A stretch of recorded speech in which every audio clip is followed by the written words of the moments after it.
So yeah, just Hello. chit-chatting a little bit. Hey everybody, got some people jumping on. Thanks for joining us here.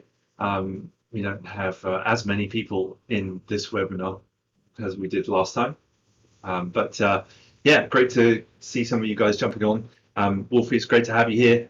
Just wanted to jump on and have a bit of a conversation about the cinematography class that we've been running and share a few things that we've been going through in that conversation. We began last weekend and we've done one of the two sessions already. We also have this coming Saturday. There's still time to sign up if anyone wants to sign up. We still have the first session is recorded. Both sessions will be recorded and you get to keep those. We still have a week to go, so if you want to jump in, we had a fantastic session last week. It was super cool, just really great group, and Wolfie, you shared an amazing amount of your knowledge that you've collected over the last 30 years of your career in cinematography, and particularly focused on lighting last week. And we did some great stuff in Unreal, as well as you going over the foundation, fundamentals, the foundational principles of cinematography. So yeah, for anyone who doesn't know Wolfie, he's an industry veteran from the filmmaking industry, came up through the ranks as a lighter, and now a DP, working with some of the best and brightest in the world on some really amazing movies, working with some great directors like Michel Gondry and Spike Jonze, and working on some cool movies like Star Trek. And Wolfie, I'll let you add anything else you want to that, and then we can just get going. Yeah, I guess the big one is working with DNEG doing digital cinematography, and that's where it dovetails into our Unreal classes together.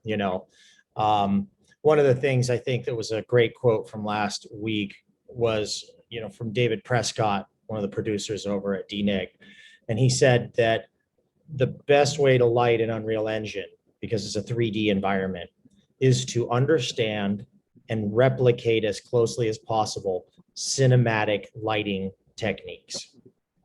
And that is a really good thing to have people hear, because you think, oh, I'm in Unreal, I should learn a different style of lighting, but it's like really 100 years of cinematography experience and that collective group conscious and how to use lights really applies to Unreal, especially with Unreal 5 coming out.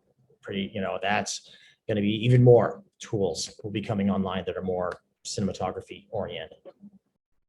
Awesome. Yeah. If you want to go ahead and share some of the slides, I think we that'd can be talk great. through a little bit. We can also jump into Unreal a little bit and see some of the things that we went through there as well. Sounds great. So here are the Perfect. five And if anyone, takeaways. just a quick thing before we get going on that as well. If anyone has any questions, I know there's not people in the Zoom room this time, but if anyone has any questions out there in Facebook land, feel free to post them under here, and we'll do our best to answer them. So sorry, go ahead, Wolfie. Yeah, sounds great. 5 takeaways from cinematography for Unreal. So the first week we went over lighting. This upcoming week, we're going to be going over composition, design elements, cameras and lenses, and camera movements, and analyzing scenes. So one of the big things that I think a lot of people were surprised to get from the class last week was the emphasis on shadow. So good lighting uses lights, great lighting uses shadows. And they have a whole department on film sets dedicated to shadows, and those are the grips. The set lighting technicians do the lights. But so much of lighting is keeping the light from going where you don't want it. I think one of the examples that I did was, okay, now say this person is in a cave, right? And we had kind of a bounce coming around and some daylight, different colored Kelvin temperatured light, indicating like daylight versus a interior tungsten lit cave.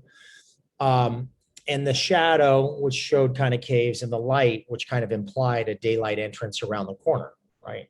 And then we said, hey, let's put her, say she's in a mine shaft now. She's at the bottom of a mine shaft. Maybe she fell down a 5-foot or 7-foot shaft. Like, what would the lighting be in a situation like that, right? And that was a case where we used really heavy top light.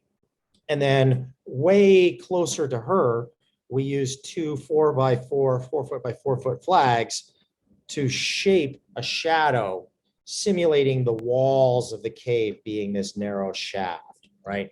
And Did you want to go ahead and share that now? We could I can yeah, show it. let's I go have ahead. the scene Yeah, up. let's show that. That'd be a great idea. Let's take them into Unreal. All right, just give me 1 second to make that happen. Okay, I'm going to share my screen.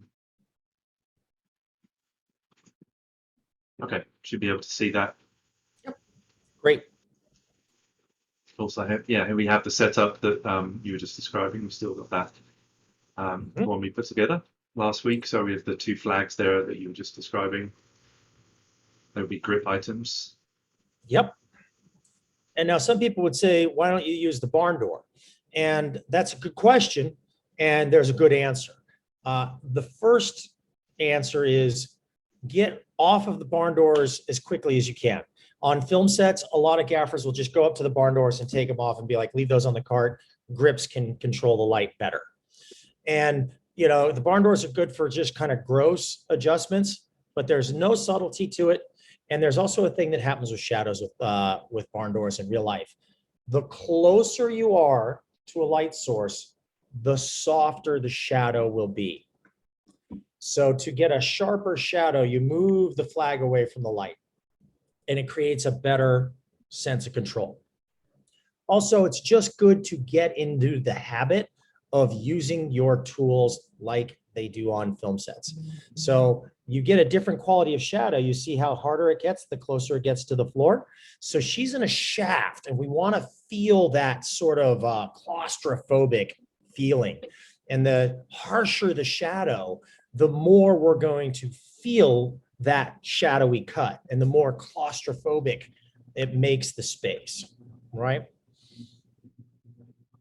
So that was one of the techniques, one of the places where that can really apply, right? On large sets, the other thing you can do is use modifiers, and that's going to be something we're going to see coming online more in Unreal 5.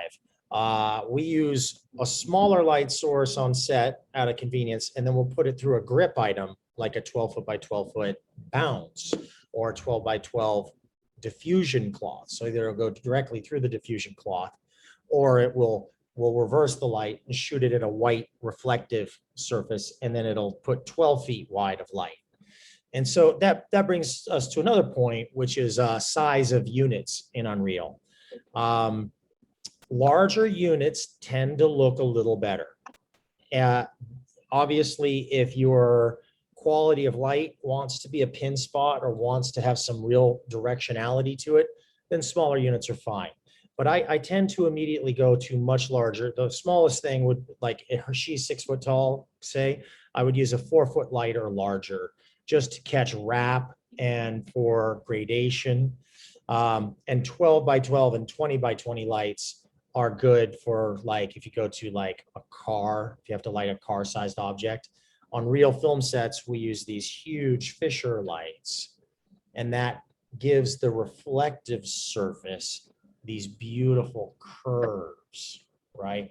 So, but a lot of times you want your source to be as big or bigger than the object you're lighting, especially if it's reflective. Looks better, catches the angles better, instead of like smaller lights, which just show up like pings, little pin lights in the metal, and it's not flat. So on this lighting setup, we brought in the solids to create harder shadows. And then we have a top light doing the soft light. And then the top light, one of the other things we went over heavily in the class, which a lot of people liked, which they didn't realize, is the concept of Kelvin. Lighting colors and camera white balances use the same Kelvin scale. And the Kelvin scale is based off of a heated metal bar. And the color of the metal tells you how hot something is, and I'll give you the color temperature of a light. It's a little strange, but basically, if you think of like like a flame, the orange part is hot, but the blue part is really hot. So it's kind of like that scale. Tungsten lights, which are your indoor nighttime, yellowish looking lights, those are usually 2800 on the Kelvin scale. And then the daylight lights, the white kind of clinical looking light that matches daytime, that's more 5600 Kelvin. So what I did here is I used the understanding of Kelvin to say that the mine shaft has a daylight up top. So daylight is usually 5600. So I put the daylight at 5600. We put the camera white balance at 5600 so that daylight looks white. And so that 2800, which is lower than the camera setting, is going to appear yellow. So if you set the camera scale, you can set the camera to 3200, then 3200 will look like will look white, and 56 will look blue. If you set your camera to 56 and your lights to 56, then 5600 will be the balanced to white color. It's a little tricky. So basically, you just want to know if your camera is set here, if you're north of it and more numbers, your lights are going to go bluer. And if the number of your lights is lower, it'll look more yellow. And so you can adjust your camera to make a room look bluer or whiter. You can make the lights change in Kelvin based off of your higher or lower than what your set point is on your camera. So, you've got those two controls. So you have to know where both are to know where you're at with what the lights are doing. So this one, the camera's set to 5600 and the above light is set to 5600.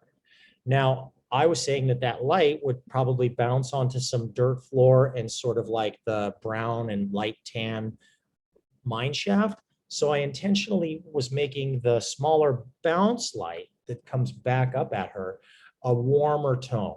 You can start at like 43, maybe take it down to 38, maybe 32, maybe even 28 if you want to go really yellowish. So that's a good thing to know, is what the Kelvin is and what that is and how that affects the color of your lights. And you want to be really able to be in choice about where your white balance is at and what you're doing with your lights. So here, what I did was we brought the bounce card in, and originally I had it a little more left. And Ed, if you want to move it to the kind of harder left, camera left on that bounce, we'll show where we started it before we moved it into its. Go, yeah, perfect. Yeah, go aggressively. Yeah, cool. Now let's go back to a close up on her. So when we had it over there, it was kind of giving us more of a nose shadow, and the top light's kind of giving us a shadow, and her eye's a little dark. So I liked picking up just a little more light in her from the bounce. And so I move it around. You see how it kind of glows a little more, and it's a little more under lighting. And because it's supposed to be, you're stuck in a mine shaft, a little more haunting, a little more scary, and a little bit of under lighting tends to be a little monstrous, It also picks up her other eye, so you see it a little more. And I liked how it pinged in her eye just a teeny bit. Bring it over one more. There, right there. Yeah, you can see that other eye is still in the shadow from the mine shaft, but it has this kind of like animalistic glow, right? And I love that sort of like, what's your metaphor for a lighting setup, right? Like a trapped animal in the bottom of a pit, right? So like her eye kind of glows at you like a trapped animal. And I really like that, so, one of the things we talk about is lighting is one of the main actors in the movie, and it's an actor that has no lines, so you really want to catch that, like, what's the intention with this lighting setup? What's the metaphor that I'm lighting to? If you know it, it'll give you intentionality with your lighting. And whether the audience gets it on a conscious level, they probably won't, but the subconscious will be there. And just the fact that you're lighting with intention often makes your lighting setups just look so much better. It's just like anything else in life. When someone walks into a room with intention, they command a presence that's very different than just kind of strolling in with, lacedonic behavior. So let's go back to the slides. What do you think, Ed? Yep, that sounds great. Okay, so go to desktop. Share. Go to okay. So that's the kind of concept of like bringing film set lighting into Unreal. Make yourself some teasers. Sometimes what you want to do is you want to put a teaser right over the actress's head, right? Because it'll catch her, but then it won't spill out onto the camera or the wall on the reverse. You can use teasers to keep light off of backgrounds. So light really does have emotion, right? Like they really have a character. Some lights are soft, some lights are pingy, some lights have a lot of color, right? So if you think of the cast of characters you hang out with as friends, they've got personalities for certain circumstances where they'd be really appropriate. So lights are like that. Think of them as your little friends and think of them as having these kind of characters, characteristics, and bring them off the shelf, to add that kind of character to your lighting setup. So, the thing about the process of lighting is, we all face the terror of the blank soundstage, right? You pull up your model, you're in Unreal, and you're like, oh my God, where do I start? Right? So the same process that we go through on film sets when we walk into a soundstage and we have to turn it into a water-soaked, creepy cavern. Same problem, right? We have solved that on film sets. So we have a process for how we approach a film set. And that's one of the things that we go over heavily in that class, A brief segue to Unreal 5. One of the things we're doing in our class is we're teaching the fundamentals. They apply to 4, and a lot of the content we have will be even more applicable to Unreal 5. There are a lot of bounce cards used on film sets, and in Unreal 4, you just use a dimmer light to generate a bounce card. In Unreal 5, you'll actually get to use bounce cards and it'll behave like a bounce card, bouncing the light back onto the subject. And bounce light is everywhere in nature. So when you want to do natural looking lighting setups, you want to use a grip item, which is called the bounce card. And that will let you do one light and then some bounces to create a look that feels perfect because it's how it would occur in nature, right? And that's one of the things about working in a digital element. Many times what we're doing in the digital element is meant to hide the fact that we're working in a digital element, right? When we're shooting a video wall, we want it to look photorealistic. We want it to look like the real world. So the better you light your Unreal Engine video wall, the better the clients are going to make that special effects shot look. So we went over the Kelvin scale a bit, but we'll hit it again. So remember, white balance of camera tells you what the sensor is considering white, which will either be usually 5600 or 32, right? And then your lights will be HMIs, which are daylight, or tungsten, which is 2800, daylight 5600.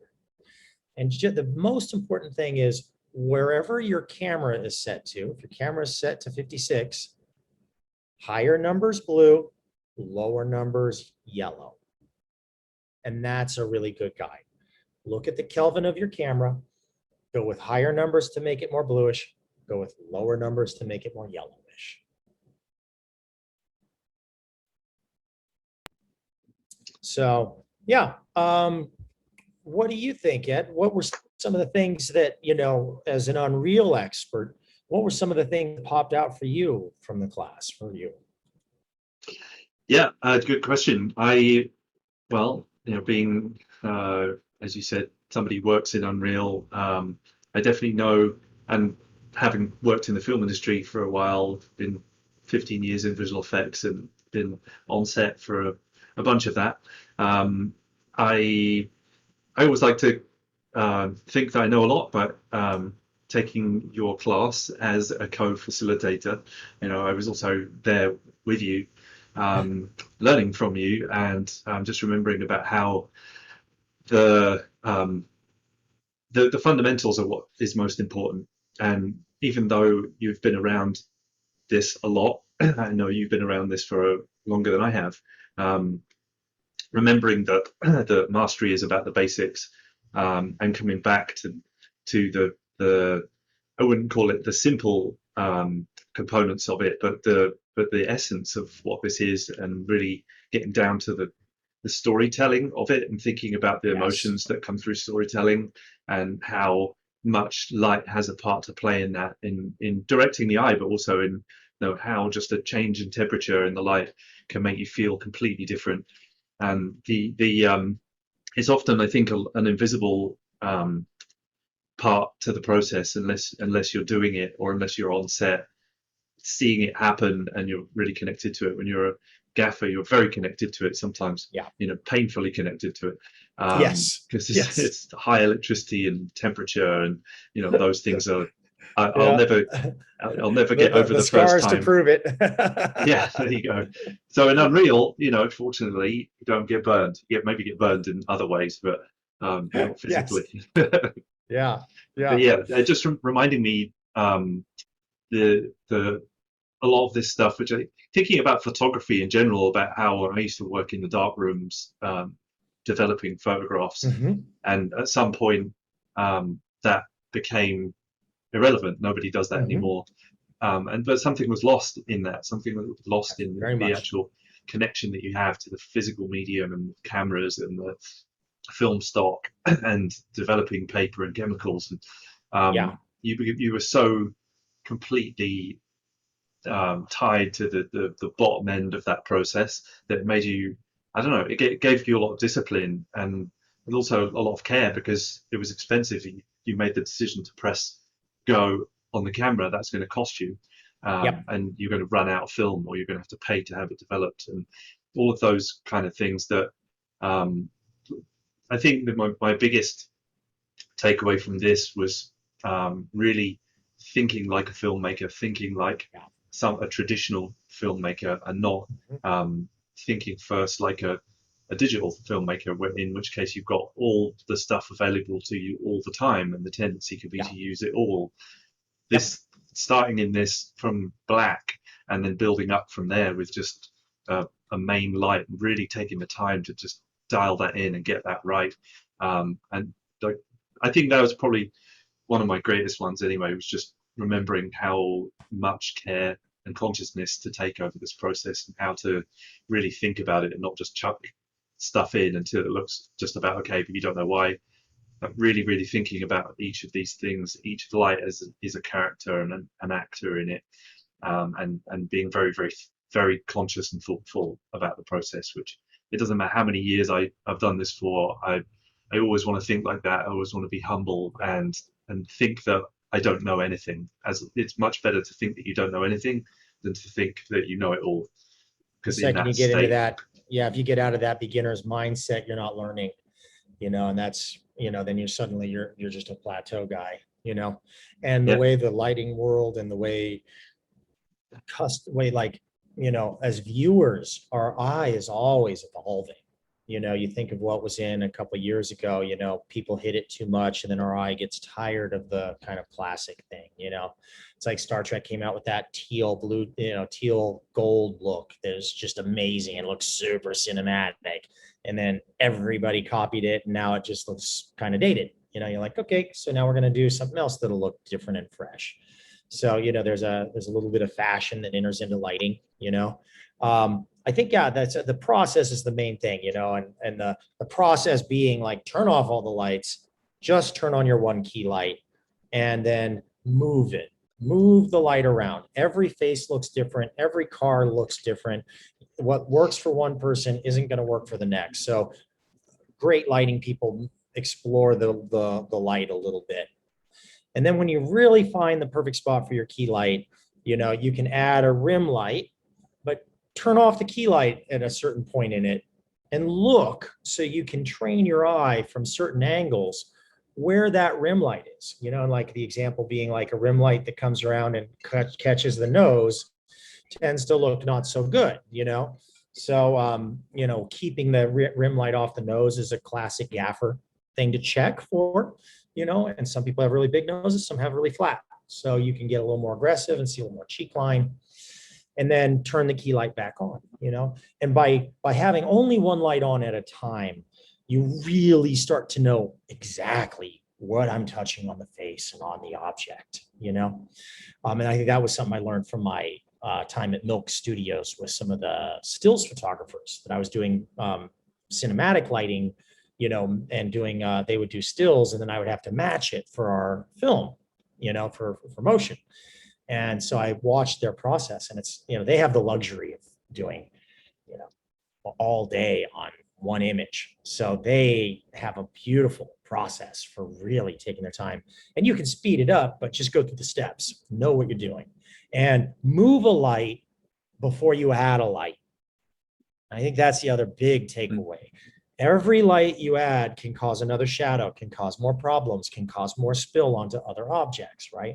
So use only the lights that you need, and a lot of times where I see people, send me a project and like, hey, I'm lost. What am I doing with my lighting? I'm like, you got 23 lights on.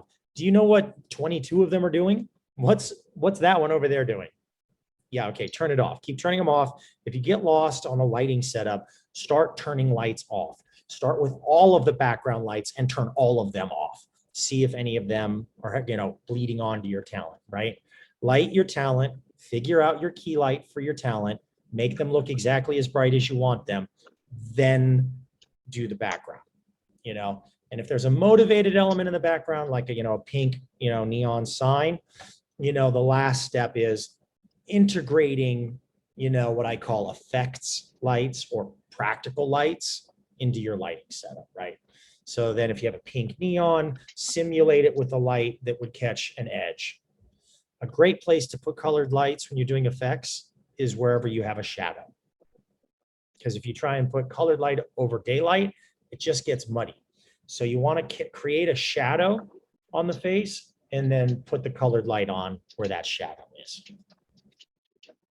Yeah, great tips there. Yeah, it's good principles for most things, really. Like a lot of what I see as a supervisor is when people get into trouble is they've overcomplicated what they're doing, and coming back to the solution to a problem. There's a great quote by somebody, I think it's maybe the permaculture guy, Bill Mollison. I'm not sure if it was him, but anyway, it's something along the lines of the problems in the world the biggest problems always seem really big, and the solutions to those problems are often very simple. Something, I've kind of butchered it, but the solutions to most problems are often very simple. But what I see a lot is in your example there, you're having a challenge with your lighting, and the solution to a lot of people, especially in CG, it's way worse in CG because lights are free. In the film world, you might not have any more, or they're $2,000 a day to hire, whatever. So you can't use them, and sometimes that's a good thing because it restricts your restrictions. Sometimes are a good thing creatively, but often in CG people will add tons more to something to try and compensate for the problem. Whereas what you're saying is stripping it out, stripping it back to the simplicity, and getting back to the outcome of what you're trying to achieve, and then starting from one thing, knowing what it is. So what I see a lot is people having too many things in a scene. They start adjusting all of the things simultaneously, and they don't know what it's doing. They don't know what's going on. They don't know which light's affecting what thing. They've changed 4 things at the same time, and having a look at it again. Much better to take everything out, add one thing back at a time. Often when you do that, you realize that you didn't need half of what you had there. Totally. And actually it makes it better, taking things out. It's the same in music, it's the same in almost every art form. The more stuff something has in it, the less good it becomes eventually. The beauty is in the simplicity. And it harmonizes with design principles. It harmonizes with neuroscience. Like, as humans, we can only focus on 7 to 10 objects, and 7's better. So if you have a composition, you want to keep it to foreground, 7 objects max. And the same kind of goes with lighting, right? You're like, less lights gives more shadow, gives more sculpting. Cinematographer lighting, is always, if you'd have more than a couple of lights, usually it's 3 lights simulating 1 light. Like you look at a Roger Deakins setup, right? And he's masterful at like soft light and then a little less and then a little less. And he creates like kind of a half moon shape around an actor in the center, right? And that light kind of has a fading gradation, right? So it's really 1 light. It just is 1 light with a hella wrap that he simulated using 3 or 4 lights, but that source is 1 source. Yeah. Good Fun. stuff. I hope Great that was, stuff. hope that was helpful for people tuning in to catch a little bit of just a little taste of what's coming in the course. If you want to jump in, again, you can review the class from last week, and also if you have any kind of questions, if you want to jump in and take this week's course, if you have questions about last week at the end, I'll stay on over the time of the class and answer questions. And I always budget extra time on the classes so that I can show up for people, or anybody who's wasn't able to make last week. So if you're really interested in learning lighting and learning a process that will serve you no matter what medium you're working in, digital or live action, this is a great course for that. The other thing I'll say is, the 8-week course, right? I was going to say the 8-week course is coming up on the 25th.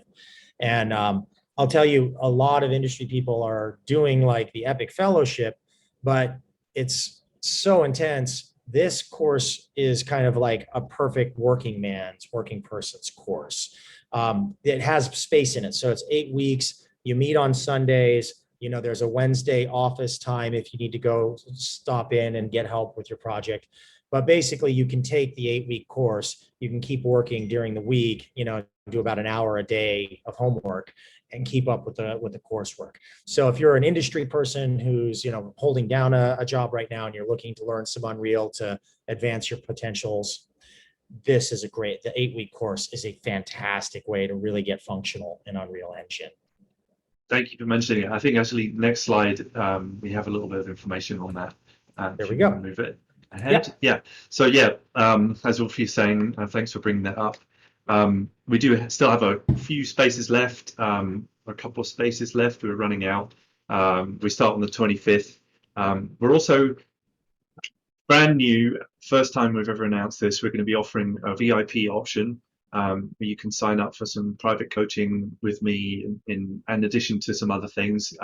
If you're interested in learning more about that, go schedule a call with me. I can take you through it.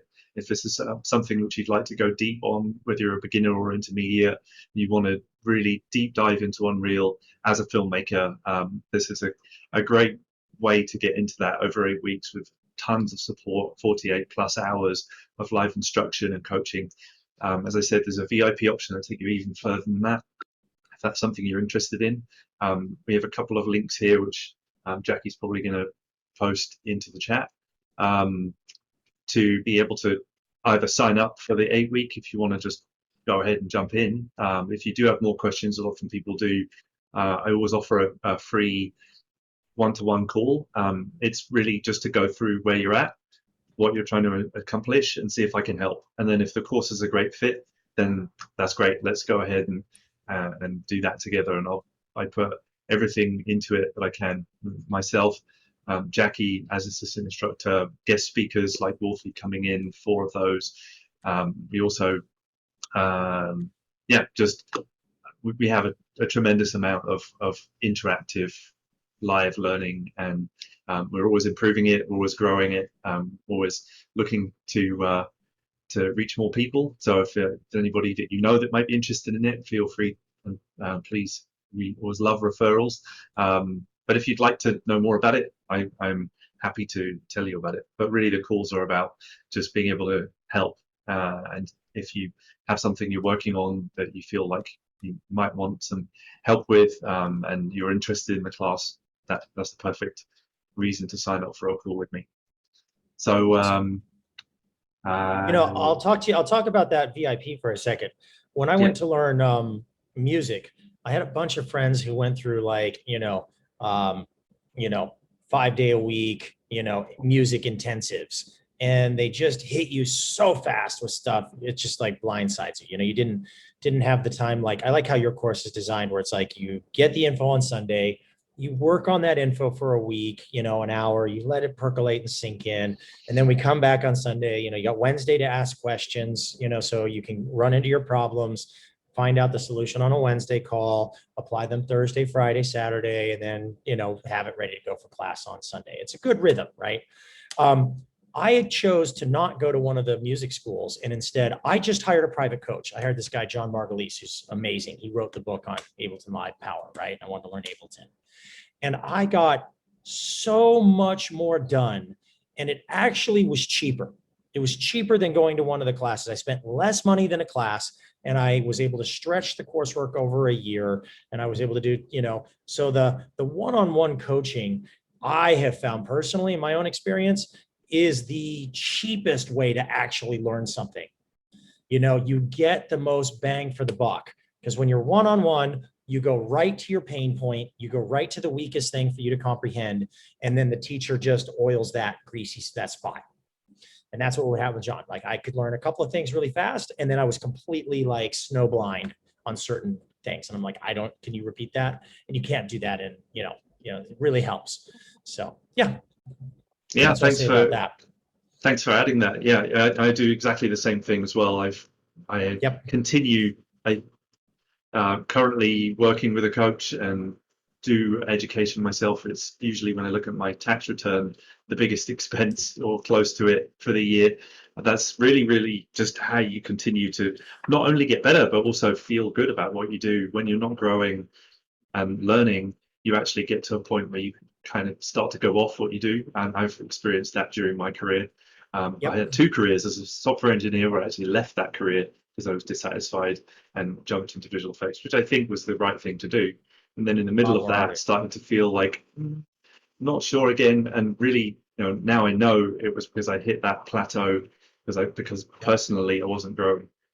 Yep. There's also some environmental factors, the fact that this industry is now being woken up by real-time graphics, and it really is exciting. A lot of people who'd got to that point where they, feeling a little bit like Stuck. they've done everything, or yeah, a little bored maybe of what they're doing, Mm-hmm. and having Mm-hmm. lots of Mm-hmm. people coming in and learning with us who have hit that point, and they're excited by this new thing. But really, what's at the core of it is the growth and the learning.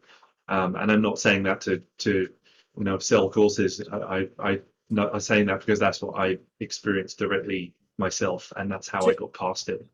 I mean, I was dating a woman and for a couple of years, and she worked in a corporate environment that was like a very high end corporation, and had sales and that, and they were constantly training, and they had a structure at work to make sure you were always getting new information, the newest kinds of data, and all of that. And I was on film sets, and I was like 3 years. When was the last time I took anything? And I was like, I haven't done anything on my growth and development. And that's when I started noticing her, and she was like accelerating really quick. I'm like, we don't have a structure as freelancers that's going to hold our hand like the corporations do and make sure you know what the industry standard is and what's coming down the pipeline. And so we have to put those structures in our own life as freelancers to stay relevant and to stay, on top of our field. So, that's one of the things where these courses are great, because like, where else do you get this kind of info where it's kind of custom tailored to this, like, you know, narrow band of the market. And when I say narrow, it's actually becoming wider and wider every day. Just for people that are considering Unreal Engine as a career change, there are so many Unreal Engine jobs coming up every day, more every day. And there's not enough people to fill the jobs that we have right now. I have 4 jobs that have popped up in the last 2 months that all need, handfuls. Each project needs handfuls of Unreal employees. So if you're not getting enough work in a VFX field or something, or another kind of graphic design field, you got a little bit of an eye, you got a little bit of a flair for, freelance work. These are great courses to get under your belt, so you can be like, a lot of places I know will take you if you have the basics. If you have a course like this, they're like, okay, we can train you from there. We just want to spend 8 weeks or 2 months getting you up to speed. But if you're did the work yourself, there's places you can get your foot in the door where, other industries, it's much more competitive. Yeah, it's a great point. And there's reports out there that you can read that say that the job growth is at 600% of the average in Wow. real-time graphics, which is pretty crazy. And it's also opening up to things beyond entertainment as well. So, way more options in other fields, like in tech, where there's other new challenges that are super interesting, and also the pay can be better, and just all kinds of different reasons for having the skill set.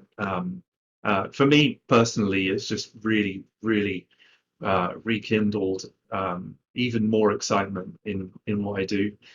Being able to play in this sandbox, being not having to wait, being able to make a car commercial now, it looks better than what I could 15 years ago, and where I used to have to wait a week for renders to come off the farm. Yeah, Now I yeah, can yeah, see them appearing yeah, in real time in front of my eyes. It's just I still can't wrap my head around how cool that is, and and the amount of innovation that's in it, the excitement that's in it, the things which are tailed off a little bit in offline yeah.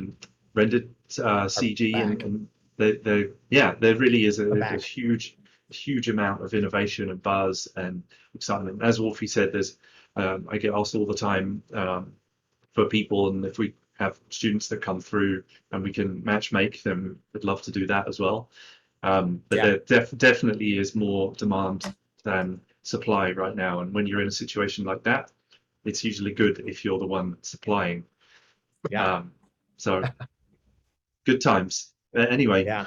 the yeah, just a last note here about the VIP experience. That so we've never offered this before. I've taken the personal coaching off our website, so there's no way to do that other than doing this at the moment. Um, if you if you're interested in it, you get the course, the 8-week course. You also get some personal coaching with me. I can help you with your pipeline setup. Some things which are more tricky for people to get going, like looking up per force and that kind of thing. We also are throwing in the cinematography course with Wolfie, so that comes as part of it. The new product which we're offering, which is the inner circle, so being able to continue to have these conversations beyond when the course finishes. There's a year of membership to that, and more. But the best way to do to find out about that is to sign up with a call for a call with me, and we can go through it. Either way, we're here to help. If you have anything that you want to ask, feel free to reach out, and we'll be doing more of these, more sessions with amazing people like Wolfie. Wolfie, I want to thank you again so much for spending time, taking time out of your day, and sharing your knowledge and wisdom with everybody. Awesome. It was a pleasure. Right on. We'll see you All guys right. Saturday.